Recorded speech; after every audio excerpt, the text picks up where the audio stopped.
Hello, you're watching Avenue X, where Junkie on Good Storytelling shares her thoughts, knowledge, and occasional weird ideas on stories and how they're told. This is my ranting video on the recently started airing period fantasy drama Immortal Samsara. If you know you're gonna get offended and you won't feel very good about it, it may make your day in any way not as happy as it could be, please don't watch this video. It's not worth making your day feel less than it could be by me talking here. Quit now.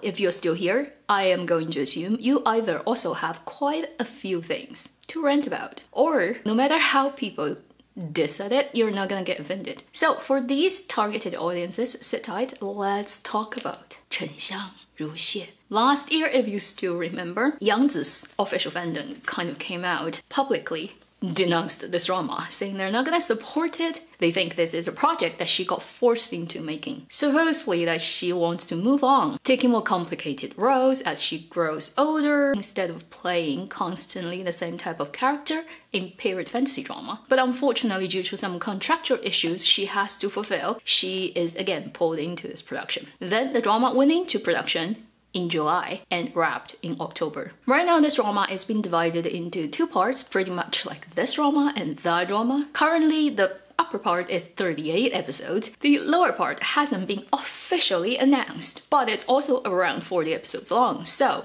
in total, this drama is not going to be shorter than, let's say, 75 episodes. The drama is led by Yang Zi and Cheng Yi. It is based on a novel written by the author, Su Mo, and it did get quite a bit adaptation, such as actually changing the official CP, the male character, to a different male character. At this point, making this video, I've watched the first 18 episodes, and I have to confess, I did speed through quite a big section of it, sometimes quadruple the speed, because even double speeding is not enough. And since I've already told you from sentence 1 in this video, it's a ranting video. So let's talk about what's worth ranting about. This is a boring-ass fantasy period drama of the boring-ass celestial kingdom setting that has so gone out of fashion. I literally cannot believe in the year 2022 some people are still playing with it. The whole idea of immortals are not allowed to fall in love, and our leads happen to be people who just cannot help but fall in love, and there's nothing else they care about, or they do, apart from fall in love. And the only thing that's important about the storytelling is for them to fall in love. The much more interesting and eyeball-grabbing and definitely gonna get you more traffic from episode 1 setting of a celestial world would be making everybody who doesn't give a shit to romance. All those immortals, don't they have bigger ambitions? Don't they have more important things to do? Shouldn't they be so competitive against each other that they neglect romance to the point that it causes problem of population decreasing, which is a thing actually going on in our world. So I mean, satirically, if you write a script like that, it's also going to be very funny. China, South Korea, Japan in recent years have seen great decline of population. You should write a celestial palace where nobody cares about romance, nobody wants to give birth to children, everybody just workaholics. The emperor decided, no, you all have to get married within a month and then give birth to babies. If you don't, you're gonna get punished. That setup will be so much more interesting. Forced marriage, everybody likes that. All the irony and comparison you can pull from that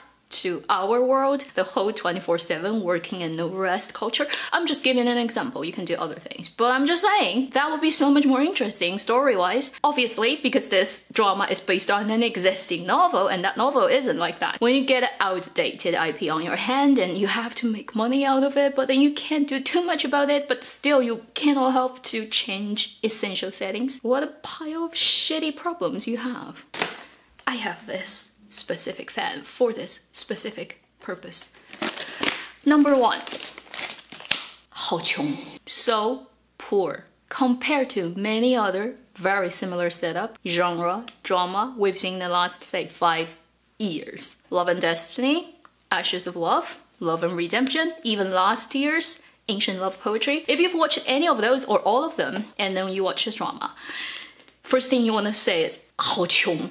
It's on the same poor, like literally not having enough budget level as, say, Pillow Book. The look of it the roughness, the plastic quality of the things when it goes on extreme close-up. Immortals all live in that environment and using that kind of ornaments and that kind of clothing. That's not a higher realm that I ever want to go to. If I have to work hard to get there, I might as well just stay on Earth forever. As it is poor, it is also inheriting all the boring ass aesthetics of all the 仙侠 dramas, the super pale color of the heavenly realm, and all the bad guys wear dark color. Everybody looks like the same person, male or female, from the back. Really, when they stand like that, you can't tell who's who. Number 2, no matter if you are the good ones or the bad ones in this story, every immortal is so childish, so silly. These days, first and second year primary school kids in this world will all have more complicated thoughts, planning, ploy if they want to, than all those immortals added together. You just write, I am a bad person on your face in this drama. This character, the way she looks at people and the way she speaks, and even the dubbing actress's particular way of speaking they picked for her, screams,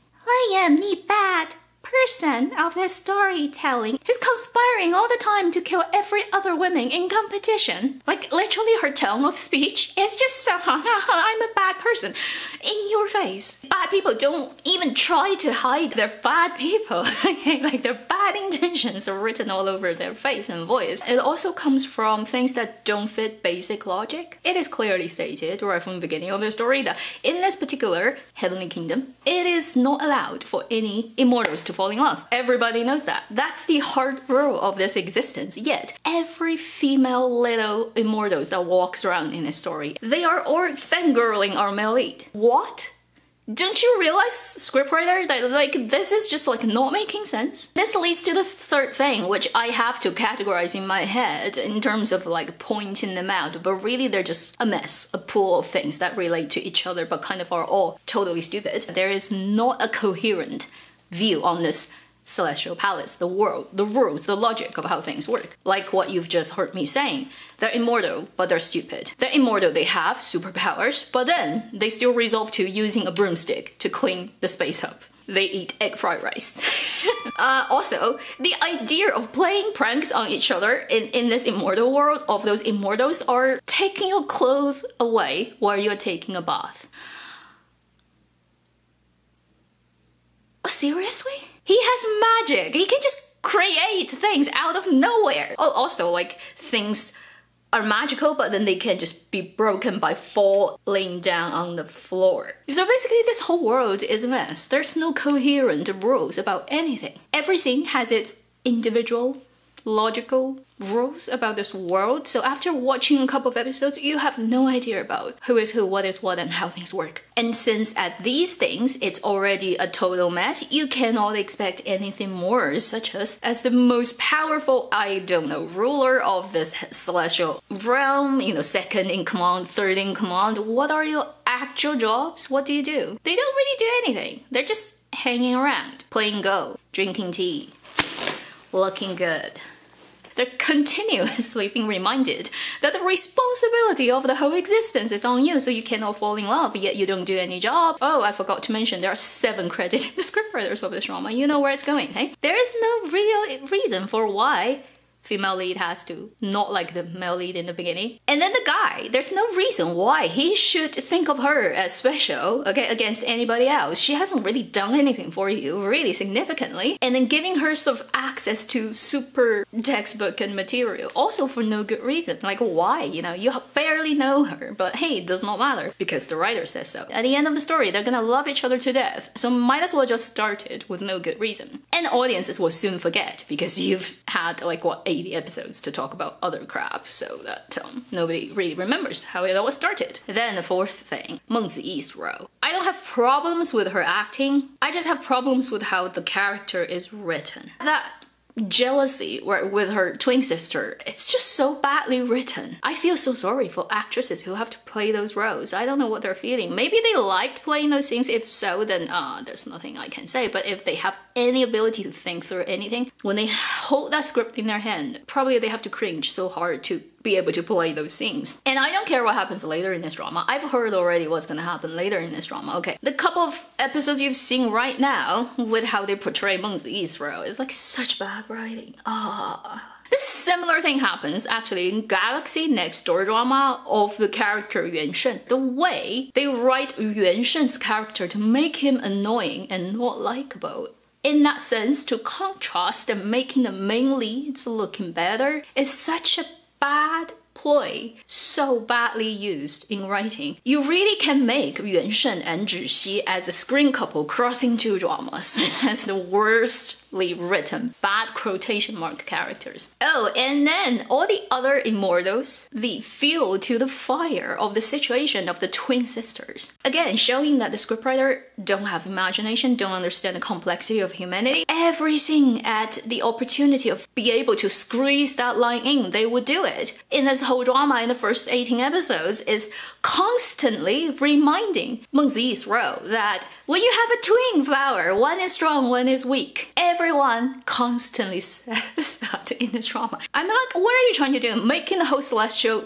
realm, every character in it, a 长舌妇, a long tongue woman. That's the old Chinese saying. Basically, somebody just can't stop gossiping and stirring up things, trying to add fuel to a burning fire. At that level of IQ, EQ, morality, integrity, everybody up there are like that. Why is it a celestial realm? Because I haven't seen a situation in this world where everywhere you go, people would try to remind you, like everybody you meet in your life, people who don't even know you, is gonna just walk up to you and compare you to another person, say, oh, you're meant to be the weak one.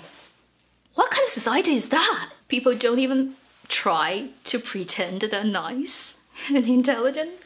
So much so for immortality and years of experience of living and not even being able to teach you the basics that a 5-year-old can understand. Honesty of this is I'm not gonna continue watching this drama, and even if the later 60 episodes are gonna get really good, in my opinion, as a production, the whole thing is a whole thing. You cannot just say this section is good, that section is bad, and cut it cleanly and say the good part, you can just look at it individually and not caring about the bad part. Like, it doesn't work like that. If you have like cancer growing on one part of your body and the rest are all good, can you say you're a healthy person? No? So the same thing with the drama. So even if the next 60 episodes are gonna get so good, I'm like the first 18 episodes kills it for me. I can't continue watching this thing. And it's so long. Like, what is worth telling for that many episodes? I wouldn't say with Yang Zi and Cheng Yi, there wouldn't be any good moments. I mean, in the first 18 episodes, there are a couple of moments they've done okay. In this drama, for those heightened emotional moments on itself, if you're not thinking about contextual things, you don't know what is going on before and after, it may be worth watching a little bit. But as a whole, as a story, you link it together, it just...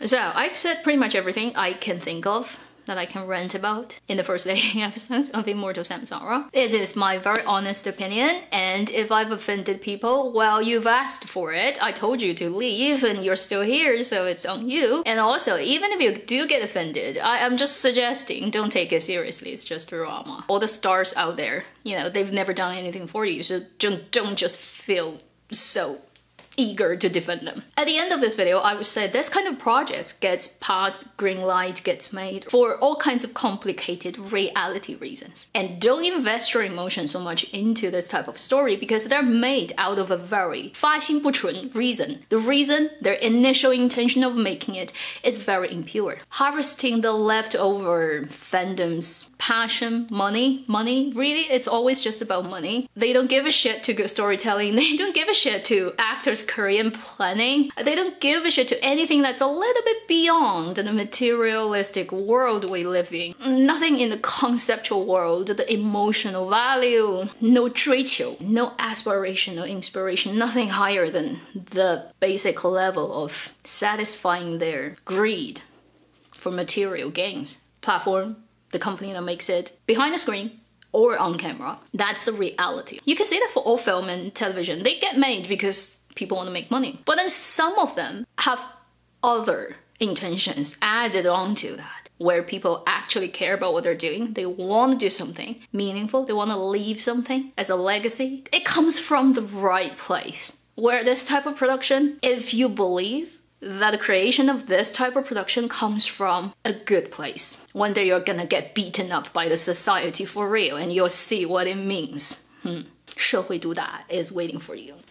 So that should be the end of this ranting video on Immortal Samsara. I hope this is the last ranting video I make on 线下. And the moment I just said that sentence, I know it's not true. Wow, c'est la vie. Thank you for watching Avenue X. I'll see you in my next video. Hope you're having a good day or good night, depending on when you're watching this. Live long and happy drama watching.